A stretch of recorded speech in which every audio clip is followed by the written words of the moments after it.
Right, and you're calling for 130 by year end, by this year end. That's like 3.5 months to go for the yen. What would bring about that turnaround? Is it really about the dollar? Is it really about U.S. fundamentals and inflation easing and all of that talk finding its way back?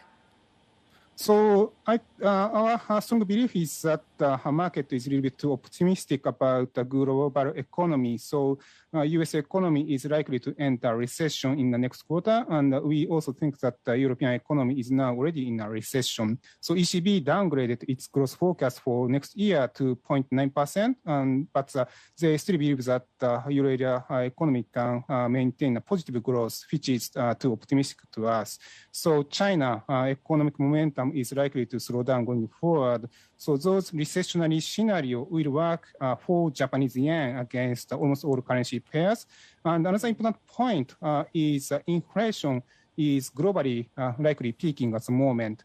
So if we look at the supply chain index like GACPI, that has peaked already in early this year and declining for the fourth consecutive month in August. And the input price DIs of the US and global manufacturing survey is also deteriorating at the moment.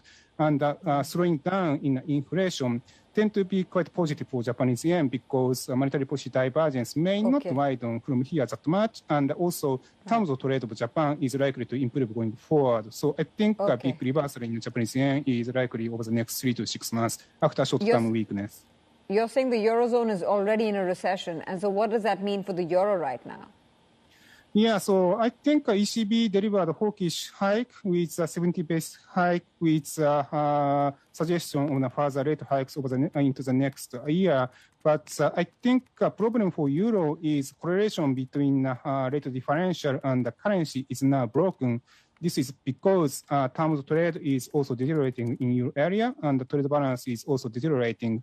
And we have a very severe energy situation in Europe, which will be quite negative for European growth in Q4 and the first quarter of next year.